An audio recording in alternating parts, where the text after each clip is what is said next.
What is going on, guys? This is Light, and welcome to A Night with Light. This is a talk show where I just kind of monologue about stuff while I work on my Warhammer 40k army. If you're interested in what I'm building, you can go to the description down below. I have the army I'm designing laid out there. So, let's get into it. We are going to be continuing with our Lictor and Hormagaunts tonight. But I'm sorry, before we do that, we are going to read from the core rulebook, and because you'd be surprised about how many people do not read this core rulebook, so we're going to read it.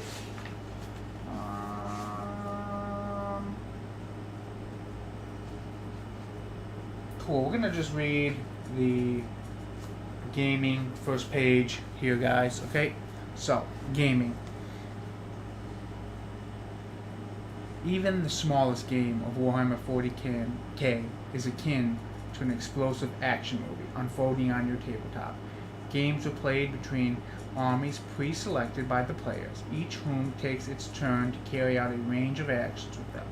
Most games follow a story or mission that explains how one side can be victorious, for in the end, there can only be one winner.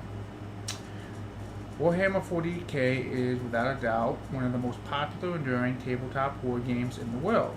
Now in its 10th edition, both the game itself and the dark galaxy of the far future in which it takes place have enjoyed more than 35 years of development by a legion of passionate writers, designers, and artists. For all this, the game today remains fast-playing and slick, easy to pick up and learn, but with a lifetime worth of depth to master. At its most basic, Warhammer 40k involves two players, each commanding an army of Citadel miniatures, setting them up on their chosen battlefield, and playing through each a series of turns in which one player then the other get to maneuver and attack with their models until one of them is victorious. Beyond this framework, games of Warhammer 40k can take a variety of different shapes. For starters, there is no set size of game. You and your friends can fight skirmishes that feature a small number of miniatures on each side and require less than an hour to play through from start to finish. Or you could play larger and more complex battles. That's the sorts of games that require a few hours, maybe an afternoon or an evening to play. Of course, there is no upper limit on the size of the game beyond the space you have and the size of your collections. Some people enjoy playing games of Warhammer 40k so huge that they require days to conclude. Such conflicts see battlefields of the 31st millennium shaken to their foundations by the onslaught of hundreds upon hundreds of warriors, war engines, and terrifying beasts. There are a few things that every Warhammer 40k collector needs in order to play games with their army, beyond the army itself, that is. First, you'll need a rulebook, such as the one you're reading now. Next, you need somewhere to play. This could be as simple as a marked out area of your dining table or living room carpet. Then again, it could be a bespoke gaming table with scenery that you built, painted yourself, or one of the tables at your local gaming club, or scenic game board from Battlezone Box. You will also need a tape measure to move your models. I got that right here.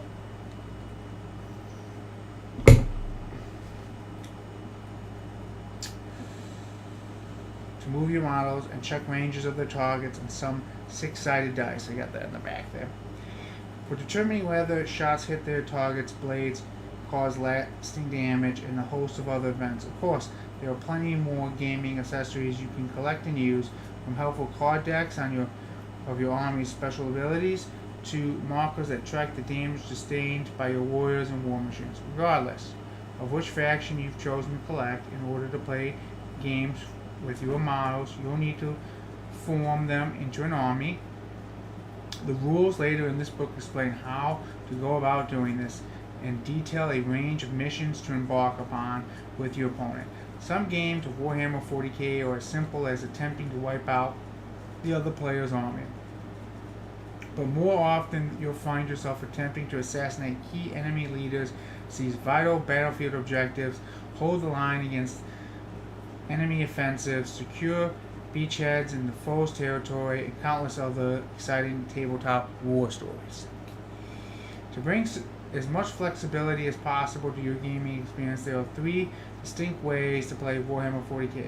Combat patrols offer quick and streamlined clashes, the best starting point for new players.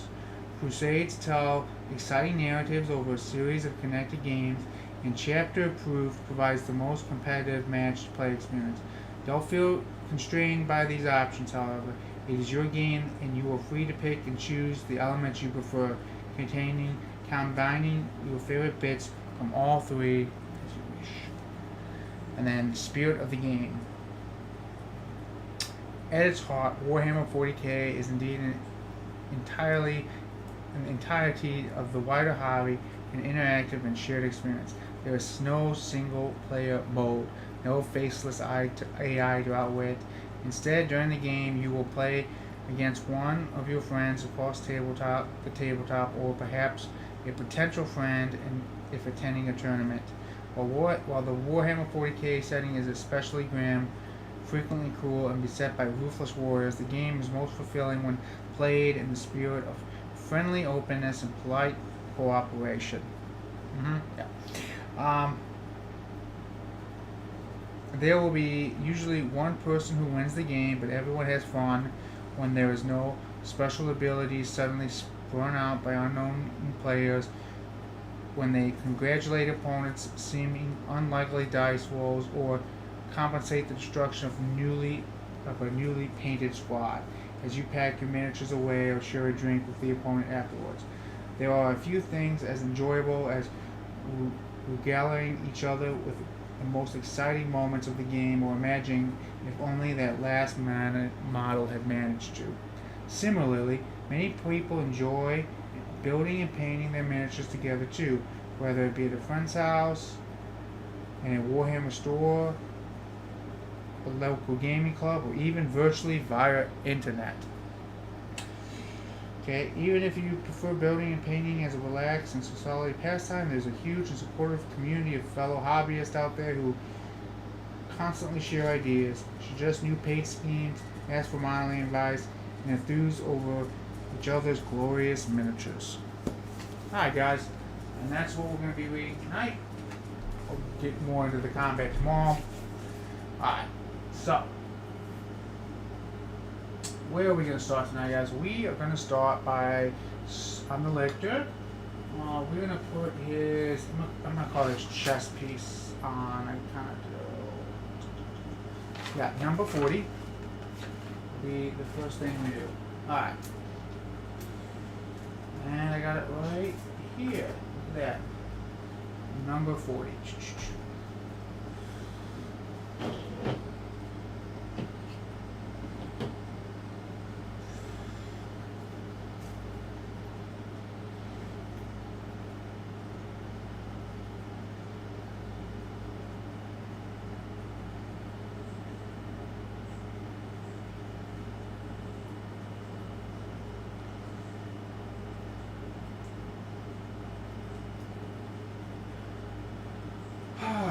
Number 40, guys. I think that's the last piece I gotta get out of there.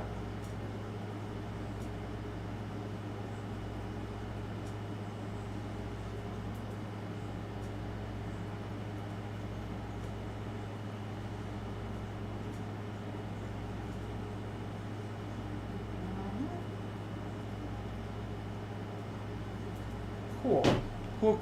Right? Alright, let's put a little drag test on here.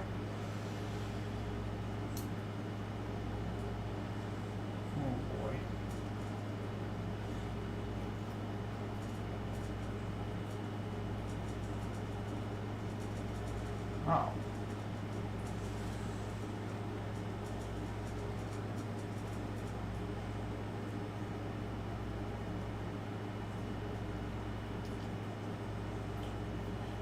Oops. Oh no. One more. Dropped it. Oh boy. Oh wait, here we go. Wait, there we go. That's why. Just trying to play on backwards. That's why I wasn't fitting right. I got scared, guys. I got scared that the arms were going to make it impossible to put on.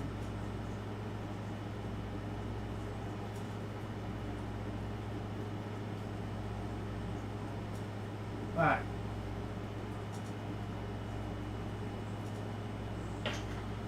So we're going to put a little glue on this puppy, guys, and that's going to be that.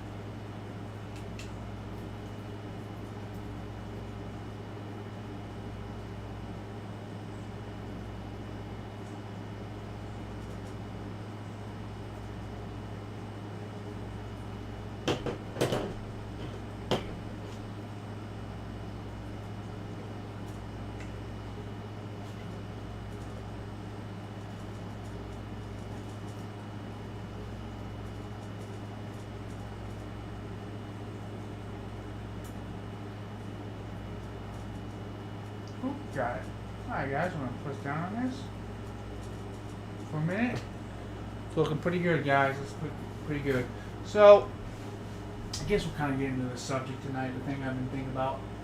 We continue on reading 7 Habits of Highly Effective People, and he kind of introduces a concept in this chapter called production and production capability, right? And how you gotta keep a balance of the two. And this sounds confusing. I'm gonna use a really good gym metaphor. Okay, I'm gonna use a great gym metaphor. So, say you want to build muscle, right? That's the desired effect. You want to produce new muscle. But what is the activity you do that produces muscle? Weightlifting. Okay, so that would be the production. You go to the gym, you lift weights so that your body can produce new muscle. Okay? Now, here's the question. What is the production capability part of this formula? What is the thing that enables your body to produce new muscle, right? The lifting of the weights was the stimuli, but what's the actual well, almost said it. It's the food. It's the food and sleep, right? So imagine trying to build muscle. You go to the gym, you hit the weights, but you never eat and you never sleep. You probably won't get much result. But by the same token,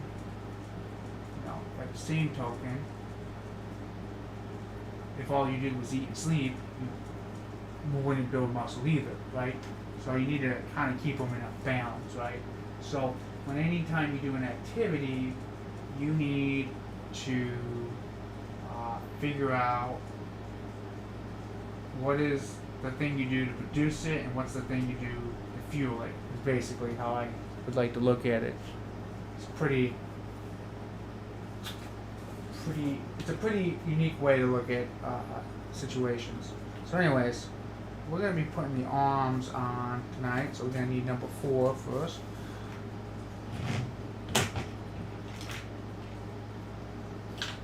Right, so is it this one? It is this one. Alright. I think they're all together, to be honest. So this is number 4. Yeah, it looks like they're all together. But we'll double check, because I have been known to accidentally switch stuff. Get big mads when I do that. Big mads. So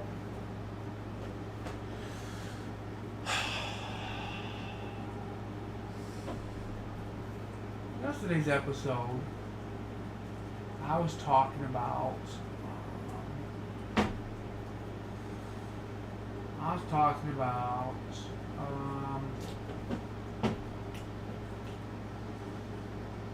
gotta get done, right?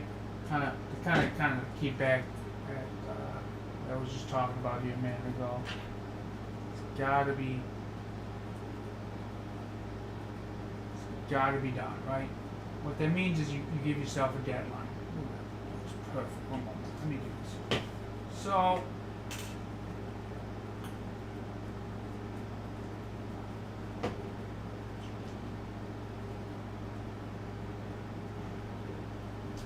two things I'm working on right now.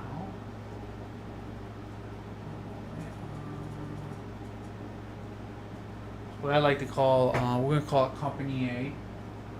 Company A, I'm trying to get a minimum of 5,300 sale per week. That's my goal for Company A, right? So let me just clarify that, right? So if one week I got a $20,000 sale, that doesn't mean the next week I get to do nothing. Next week I still have to hit a minimum of 5,300, right? That's kind of what I'm trying to get to. Now,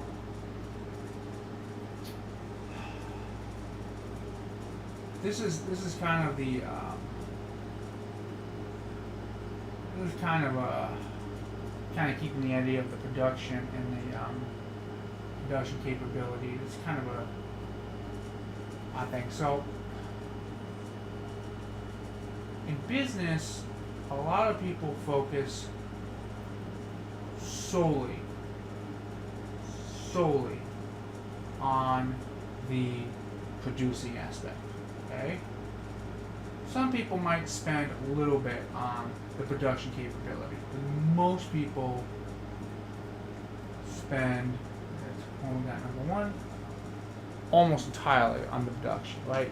We need to cut hours, we need more productive, faster, we gotta cut hours out, right? It's number two, one moment. I'm pretty sure number two is gonna be 12. We're gonna do 12 first.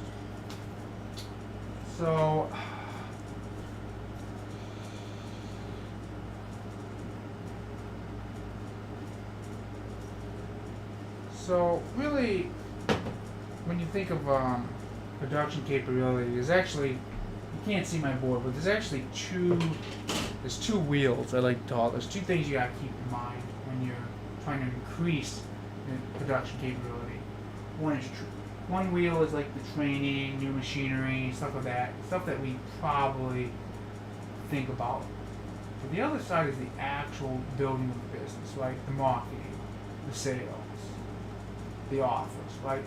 Because if you don't have no new work coming in, then you ain't got nothing, no one to produce anything for. It kind of falls apart, if that makes sense.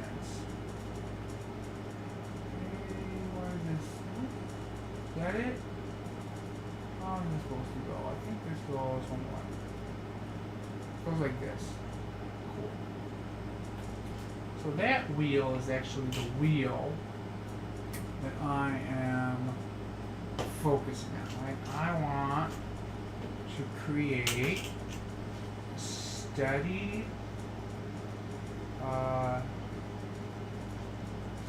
stream of leads that leads to reliable income. Okay, super important. Oops.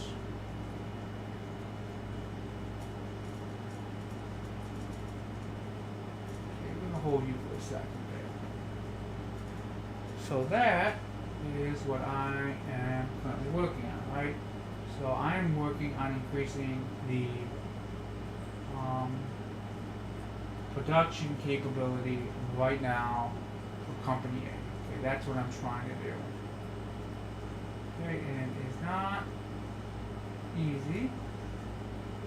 Like everything in life, it's a fight. But we are going for it, right? We're going for it. And I do that with sales letters. I wrote up I'm not saying it's an amazing sales letter, but it's better than what probably most people do. And I'm currently setting them out. Alright, so we're going to do number 3. We need number 18.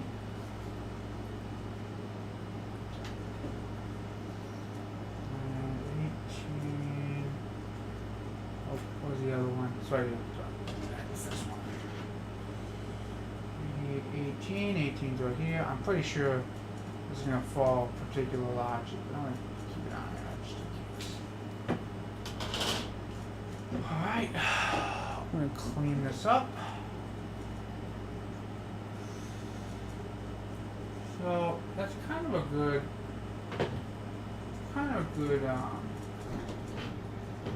idea, right? Kind of a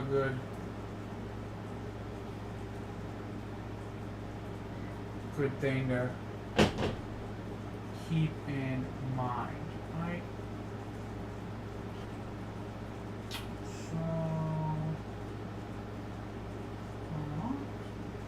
right there. Gosh, I wish the glue was already in there. It just fits so perfectly. I always feel like it. My second attempt is good.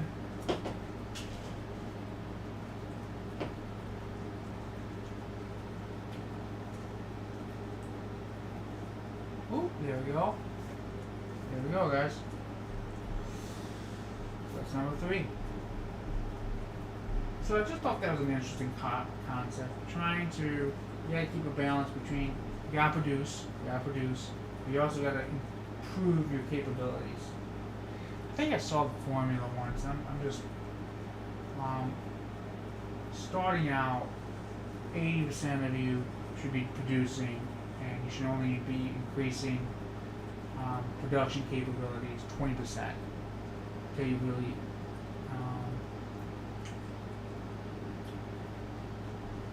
I think that's the formula I saw. The 80-20 rule.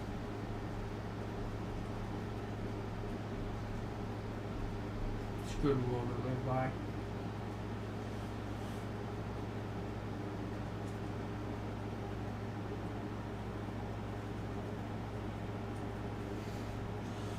Alright, number 3 is good. We'll go on to number 4. Number 4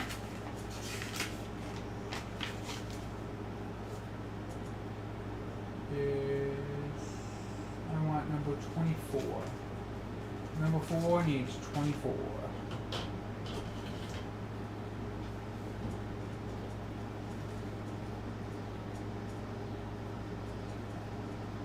Oh yeah.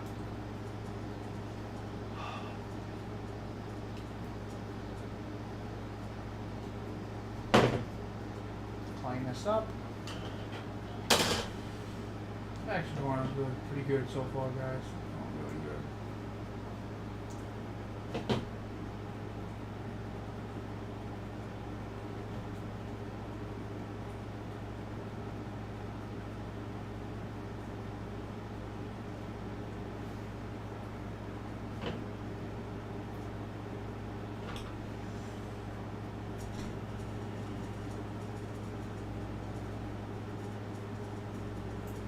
Oops.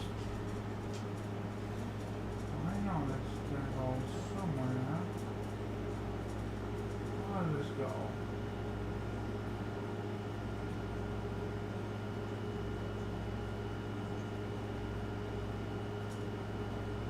Like this? I'm trying to figure out how this goes in there.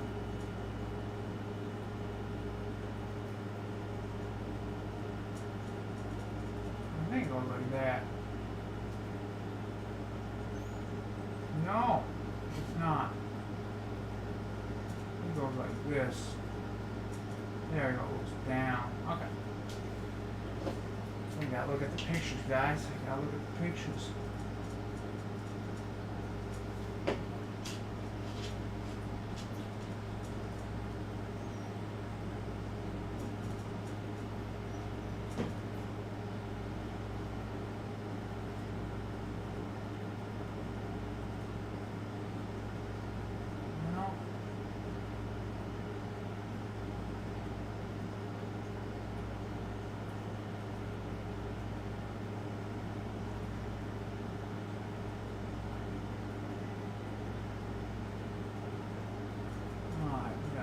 Hold that there, guys. We gotta just hold that there.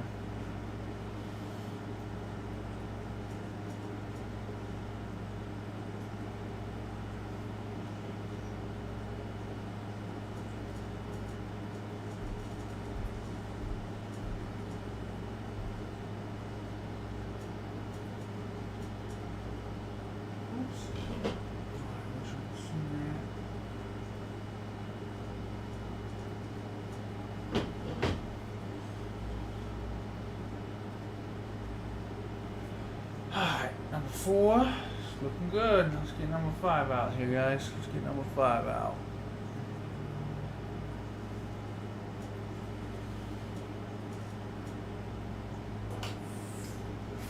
Five needs number 30.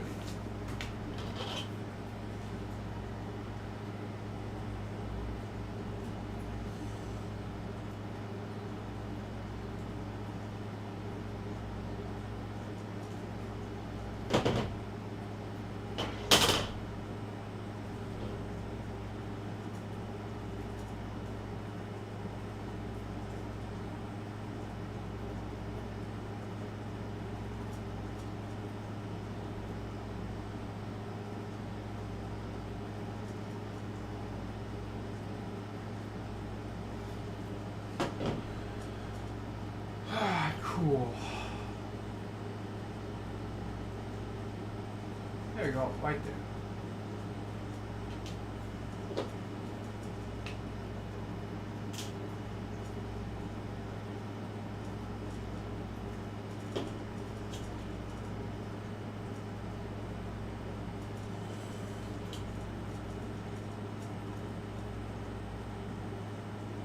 Alright.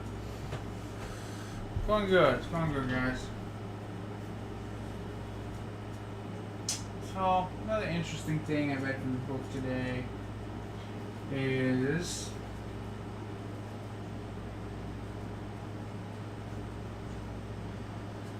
the use of language. Okay, and how language can tell you, or somebody's language can tell you if they're a dependent person, an independent person, interdependent person. Let me describe it. Dependent person means you need somebody else. It's just a function of life. An independent person means you can function by yourself. And an interdependent person means you're very team oriented. You can do stuff by yourself, but you're doing it in conjunction with other people doing stuff by themselves for like the greater good. I should clean that up a little bit more. It's just... Okay. Cool.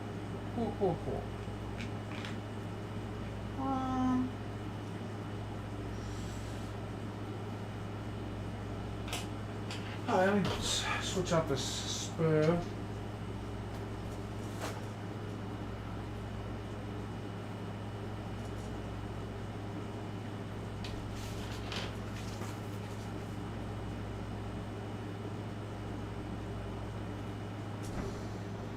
$35 on number 36. Got 6 here.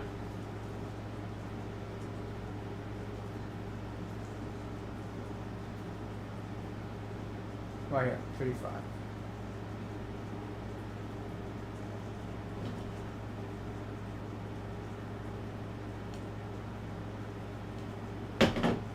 Clean this up a little bit.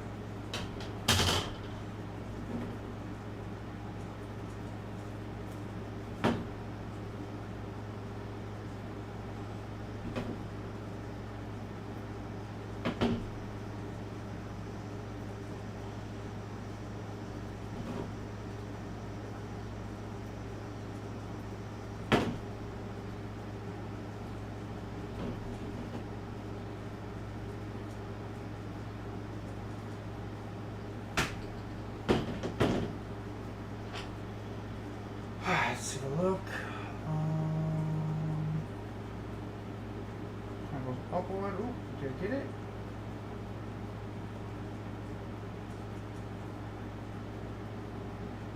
Right there. Cool.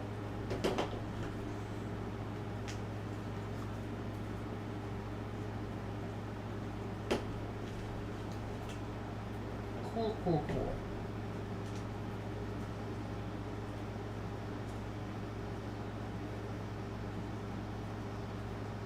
There it goes. I'll just hold that for a second.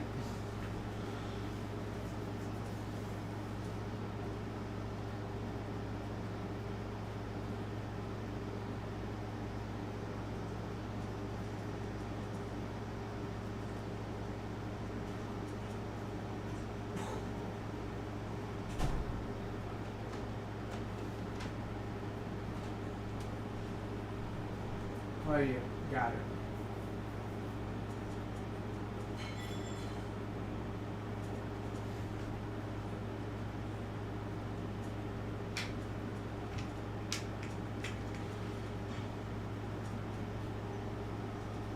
Alright, number 7. It's number 7, guys. I'm just tired tonight, guys. Number 7's right here.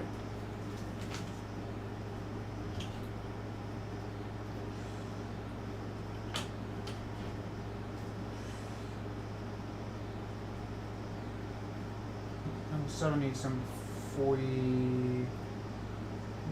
That's 41 right there.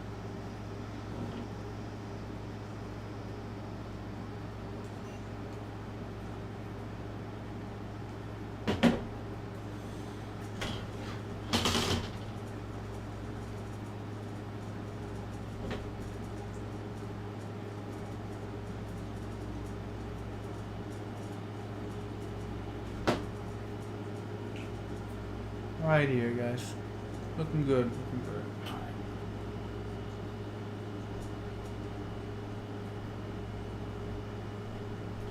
Cool. It's right in there.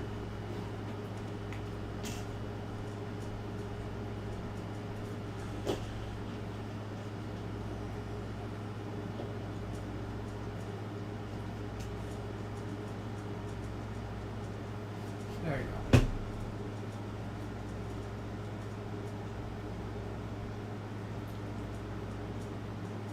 Boy, I'm hungry. Cutting calories, trying to get my weight down. I got 237 days to go. Gotta get to 200 in the next 237 days.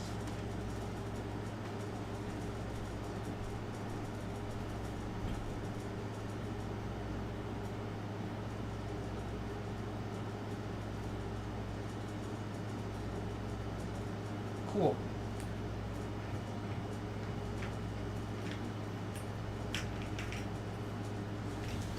Number 8. Boy, I am feeling a little bit down tonight, guys. This might be a short night. Might be a short night. I'm not sure.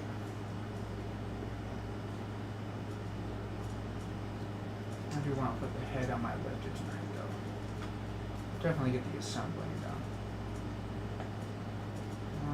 Me number 47.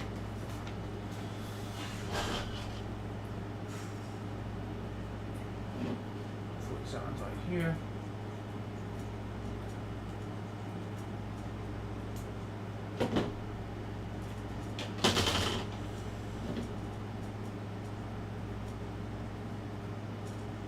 Stop there, buddy. You're not getting no food. The dog hears somebody in the kitchen. Stop that, dog. No, Teddy, no. One moment, guys. I'm going to have to let him out now. Alright, bud. Give me a second. Give me one moment, bud. Alright. Alright, ready, buddy? There you go. You go out there. You go out there. You see what's going on. There you go, bud.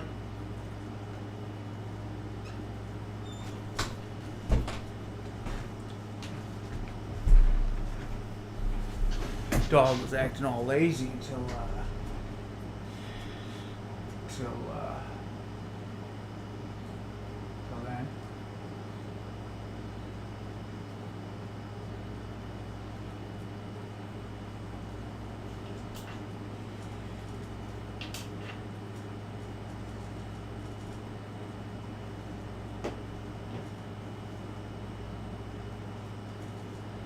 Oh wait.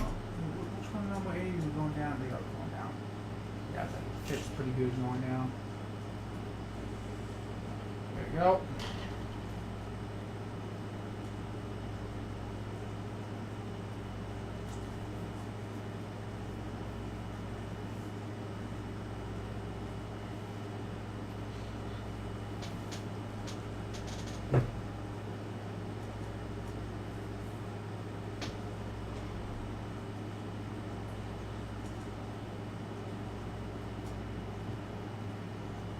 Oh, leave that to the side. Alright.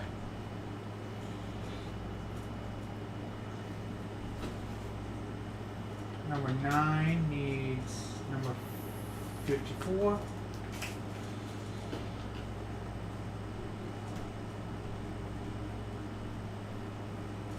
this one right here.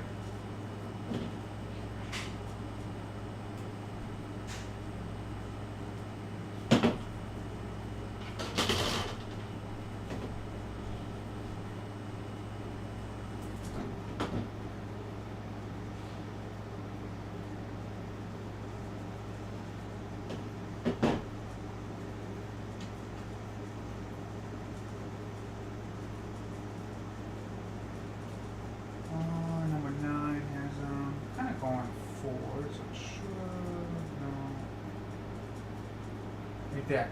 Okay. Put a little blue in there.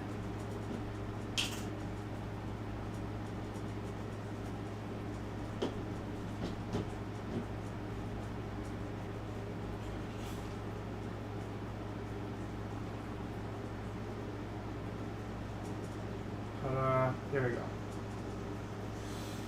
There we go.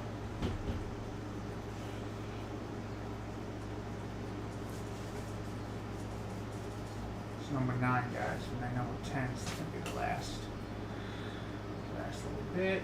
We're getting there, guys. We're getting there. This army's starting to look like something. Whoop, no.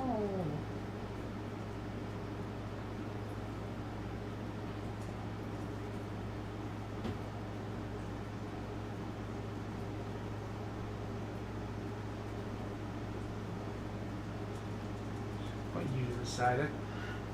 Put him back here. Put you to the side. Hopefully if I put him in there, it's going to break. Alright, number 10. Number 10 needs 59.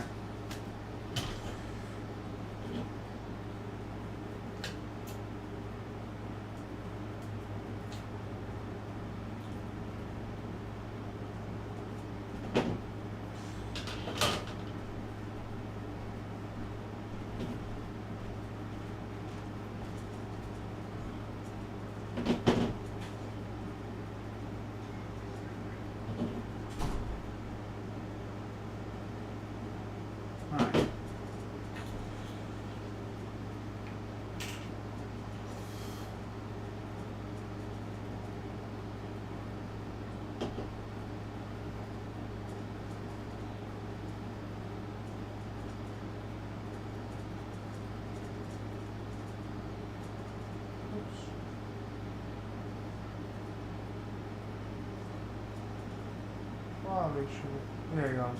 There he goes. Got it. Alright, we got number 10. Just hold there for a second. We'll put the head of my Lictor. Should be dry. Lictor's looking good. Lictor's looking real good. We're going to mount him tomorrow. We're going to put you down. Cool. Cool, cool, cool.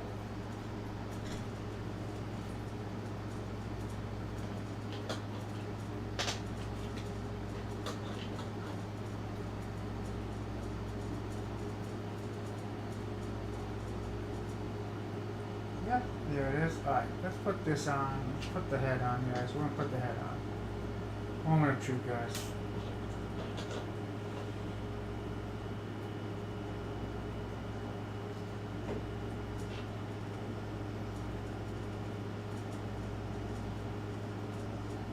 Come on, just head, dude. Right there. Got it.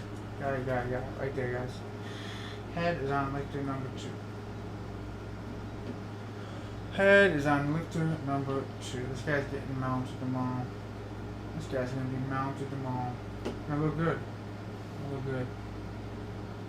I am just beat. Just beat, guys.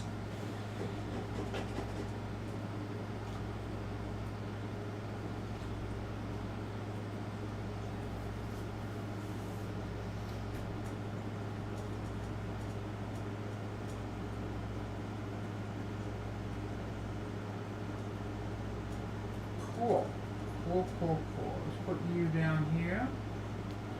And you here. Alright, guys. I'll do a little painting now. That takes care of the assembling for the night. Okay, guys, we are looking good. He's getting mounted tomorrow. These guys are going to get the arms tomorrow. Let's do a little painting. Let's do a little painting on the Tyrant. Tyrant's just about done. We got to do a little touch-up, though. We got to do some touch-up.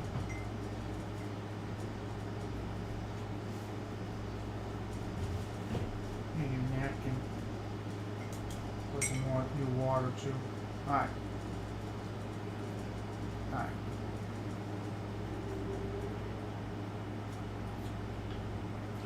There's a little blue, then black, then yellow. See how that works.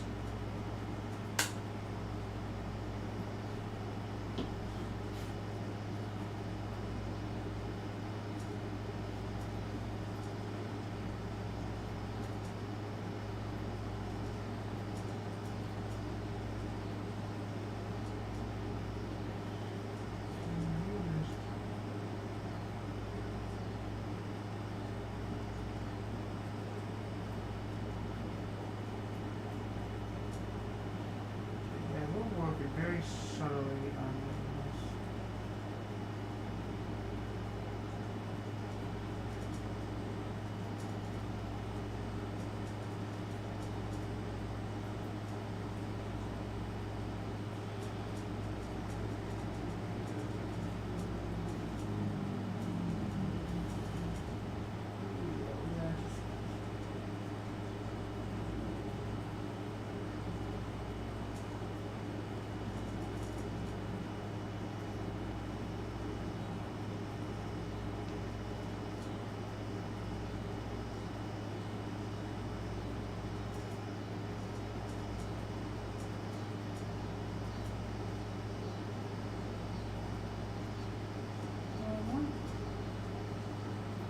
Might be a little bit of blue tonight, actually, yes. Just a little bit of blue, not a lot of blue, just a little bit of blue.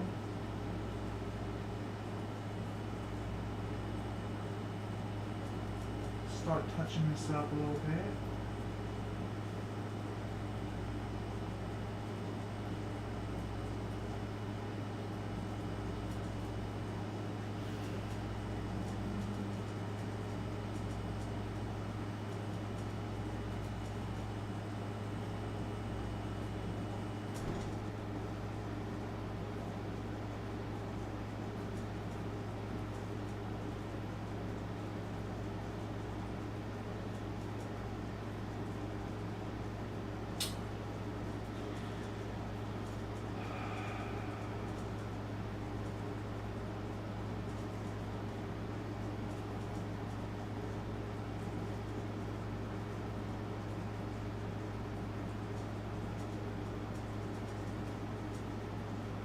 Touching this up a little bit, guys.